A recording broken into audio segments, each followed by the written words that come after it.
ஒரு national eligibility come entrance test கொண்டு வர்றீங்க. இன்னொரு பக்கத்துல காமன் யூனிவர்சிட்டி என்ட்ரன்ஸ் டெஸ்ட் சொல்றீங்க. அப்ப நீங்க எதை செல்லாக்கா சாக்குறீங்க? பள்ளி படிப்பை செல்லாக்கா சாக்குறீங்க.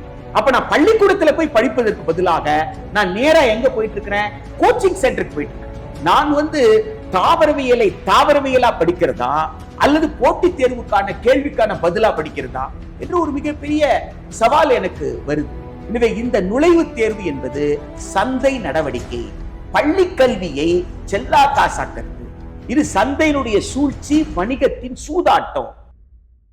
பொதுத் தேர்வுகள் முடிஞ்சிருச்சு. 10ஆம் வகுப்பு பொதுத் தேர்வாக இருக்கட்டும், ரிசல்ட்டே வந்துருச்சு. இப்போ எல்லாருக்குமே இருக்கக்கூடிய இது என்ன அப்படின்னா, நான் அதிகமான சம்பளத்துக்கு வேலைக்கு போகணும். இப்போ அதிகமான சம்பளத்துக்கு வேலைக்கு போகணும் அப்படின்னா அதுக்கான படிப்பும் அதிகமான காசு தேவைப்படுது, இல்லை அதிகமான மதிப்பெண் தேவைப்படுது. நம்ம மதிப்பெண்ணை முக்கியத்துவமா சொல்றோமா? முக்கியத்துவம் இல்லை அப்படின்னா உயர்கல்விக்கு எப்படி நம்ம சரியா தேர்ந்தெடுக்கிறது? அதாவதுங்க, இது ஒரு சிக்கலான ஒரு சூழல். 10ஆம் வகுப்பு முடிக்கிறதுக்கு முன்னாடி கூட இந்த கிக் ஒர்க்கர்ஸ் நம்ம சொல்றோமே, சாப்பாடு வீடு வீடு கொண்டு போய் கொடுக்கக்கூடிய பணியில இருந்து உங்களுக்கு இந்த மாதிரி ஒரு நாளைக்கு சர்வசாதாரணமாக ஒரு 15 வயதிலிருந்து 18 வயதுக்குள்ள அல்லது 18 வயதிலிருந்து 20 வயதுக்குள்ள இருக்கக்கூடிய ஒருத்தரால உங்களுக்கு ஒரு நாளைக்கு 1000 ரூபாய் சம்பாதிக்க முடியுது. அப்படின்னா அவர் ஒரு 20 நாள் வேலை செஞ்சாருன்னா கூட 20,000 ரூபாய் அவரால் சம்பாதிக்க முடிச்சு. 18 வயசுலேருந்து 20 வயசுக்குள்ள சம்பாதிக்கிற அந்த வயசுல உனக்கு அப்பா அம்மா இருக்கிறாங்க, உனக்கு வீடு இருக்கு, நீயே வாடகை கொடுத்து நீயே வாழணுன்ற அவசியம் கிடையாதுன்றதுனால இந்த பணம் உனக்கு மிகப்பெரிய பணமா இருக்கு. ஆனா உனக்கு ஒரு 35 வயது ஆகும் பொழுது இந்த பணம் உனக்கு எந்த வகையில பயன்பட போகுது? இந்த பணம் உனக்கு அதிகரிக்கிறதுக்கான வாய்ப்பு இருக்கா? அப்போ இதை ஒரு வருமானமாக நீ கருதக்கூடாது, இது ஒரு வேலையாக நீ கருதக்கூடாது. உன் அறிவை வளர்த்துக்கிறதுக்கான வேலையை பார்க்கணும், அதுக்கு தேவையான கல்வியை படிக்கணும். இந்த போராட்டம் நடத்த வேண்டிய காலகட்டம். இன்னொரு பக்கத்துல இருக்கிற குறைந்த உயர் வேலை வாய்ப்புக்கு வருமானம் ஈட்டக்கூடிய அதே சமயத்துல ஒரு மதிப்பு மிக்க வேலையா நான் தேடிக்கணும்னு சொன்னா, அப்ப அந்த வேலையை நோக்கி போவதற்கு நான் அதிகமான மதிப்பெண் பெறணும் அப்படின்ற ஒரு கட்டாயம். இந்த ரெண்டுமே ஒரு சிக்கலான ஏரியா. இந்த ரெண்டுமே எங்க இருந்து வருதுன்னா, கல்வியை பற்றிய புரிதல் இல்லாத காரணத்தால தான் வருது. இப்போ ஒரு இந்த கல்வி ஆண்டுல ஒரு குழந்தை 499 எடுத்திருக்கு. 10ஆம் வகுப்புல 500க்கு 499 எடுத்திருக்கு. இந்த 500க்கு 499 எடுத்த குழந்தை அந்த கல்வியாண்டு முழுக்க பாட புத்தகத்தை படிப்பதை தவிர வேற எந்த வேலையும் செய்யல. பெரும்பகுதி சிபிஎஸ்இ பள்ளிகள், ஐசிஎஸ்இ பள்ளிகள்ல உங்களுக்கு 9ஆம் கிளாஸ் தாண்டும் பொழுதே அவர் எங்க போயிடுவாரு? டியூஷன் சென்டர், கோச்சிங் சென்டர் அப்படி ஈடுபட்டால் எவ்வளவு கிடைக்குது? 499. தென்காசியில ஒரு குழந்தை 470லிருந்து 480க்குள்ள ஏதோ ஒரு மார்க் எடுத்திருக்கு. அந்த குழந்தை அரசாங்கத்தினுடைய வெளிநாட்டு சுற்றுலாக்கு கொரியாவுக்கு போயிட்டு வந்திருக்கு. அப்போ இந்த குழந்தைக்கு எவ்வளவு அறிவு கிடைச்சிருக்கும், எவ்வளவு அனுபவம் கிடைச்சிருக்கும், எத்தகைய அறிவு முதிர்ச்சிருக்கும். ஆனா மார்க் வைஸ் இந்த குழந்தை எவ்வளவு? 20 மார்க் கம்மி. 20லிருந்து 30 மார்க் இந்த குழந்தை கம்மி.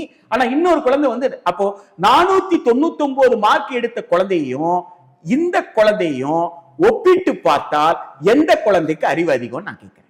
நாம என்ன புரிந்து கொள்ள வேண்டிய அவசியம் இருக்குன்னு கேட்டா, ஒரு குழந்தைக்கு உயர்கல்விக்கு போவதற்கு மதிப்பெண் ரொம்ப முக்கியம் என்று சொன்னால் கூட மதிப்பெண்ணுக்காக மட்டுமே என் குழந்தை படிக்க வேண்டிய அவசியம் இல்லை. என் குழந்தை பல் திறன் கொண்ட ஒரு குழந்தையா வளரணும்னு சொன்னா அந்த குழந்தை பருவத்தோடு சம்பந்தப்பட்ட விளையாட்டு, கலை, அறிவியல் உள்ளிட்ட எல்லா செயல்பாட்டிலையும் என் குழந்தை சமமாக பங்கேற்கணும். வகுப்பறையில நடத்துற பாடங்களையும் என் குழந்தை படிக்கணும். அப்ப அதற்குண்டான சூழல், அதற்குண்டான சப்போர்ட் சிஸ்டம் அதை நம்மால் உருவாக்கி தர முடியும்னு சொன்னா குழந்தைகள் இந்த மதிப்பெண் என்கின்ற அந்த சிக்கல்ல இருந்து விடுதலை பெறுவாங்க. 2வது, பாடத்திட்டத்தை வடிவமைக்கும் போது நாம என்ன பார்க்கிறோம்னு கேட்டா, 10 வயது குழந்தை, இந்த 10 வயது குழந்தைக்கு உண்டான கற்றல் திறன், இந்த வயதிற்கு உண்டான திறன்கள் முதிர்ச்சி எந்த அளவுக்கு இருக்குமோ அந்த அளவுக்கு தான் கற்றல் திறனை வெளிப்படுத்த முடியும். அதற்கு தகுந்தாற் போல் பாடத்திட்ட மதிப்பீட்டு முறை 13 வயதுல, 15 வயதுல, 17 வயதுல, ஒவ்வொரு இடத்துலையும் நான் 15 வயது முடியும் பொழுது 15 வயதுக்கு நீங்க என்ன எதிர்பார்க்கறீங்களோ அந்த திறன் இருக்குன்னு நிரூபிச்சிட்டேன். 15 வயதுல இருக்க வேண்டிய திறன் இருக்குன்னு சொன்னா 17 வயதுல நிச்சயமா என்ன இருக்கணுமோ அது இருக்கும்ல. வாய்ப்பை கொடுத்துட்டீங்கன்னா இருக்கும் இல்லையா? அந்த நம்பிக்கையில தானே என்ன ப்ரமோட் பண்றீங்க. இப்ப 17 வயதுல எனக்கு இருக்க வேண்டிய திறனை இருக்குன்னு நான் நிரூபிச்சுட்டா நீங்க அடுத்து என்ன அனுப்பணும்? அதுக்கு மேல அனுப்பணும்ல. 17 வயதுல எனக்கு இருக்க வேண்டிய திறன் இருந்தால் 20 வயதுல எனக்கு என்ன இருக்கணுமோ அது இருக்கும். அப்படித்தான் பாடத்திட்டம் வடிவமைக்கப்படுது இன்றைய தேதி வரைக்கும். அப்படித்தான் மாணவர்கள் 10ஆம் வகுப்பு முடிந்து 12ஆம் வகுப்பு முடிந்து உயர்கல்விக்கு போறாங்க. இடையில நீங்க என்ன செய்றீங்க? ஒரு national eligibility come entrance test கொண்டு வர்றீங்க. தேசிய தகுதி மற்றும் நுழைவுத் தேர்வுன்னு சொல்றீங்க.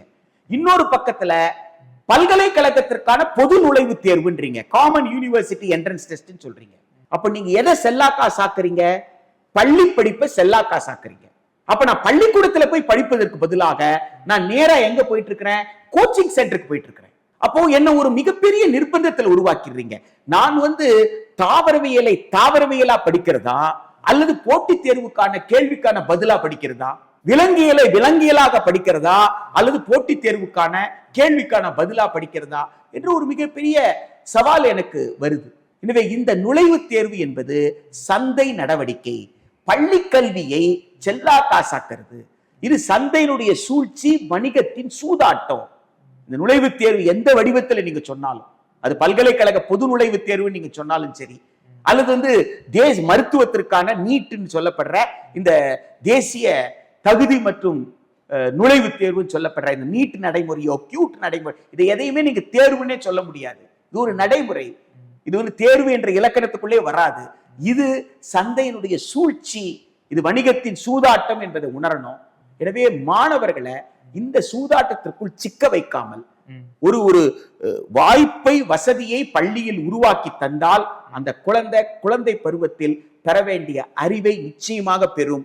அந்த குழந்தை பருவத்தில் பெற வேண்டிய அறிவை அந்த குழந்தையால் பெற முடியுதுன்னு சொன்னா வாலிப வயசுல பல்கலைக்கழகத்துல அந்த குழந்தை கூடுதலாக என்ன திறன்களை பெற முடியுமோ பெறும். அதற்கு தகுந்தாற்போல் அந்த குழந்தையால் தனக்குண்டான வேலைகளை தேடிக்கொள்ள இயலும்.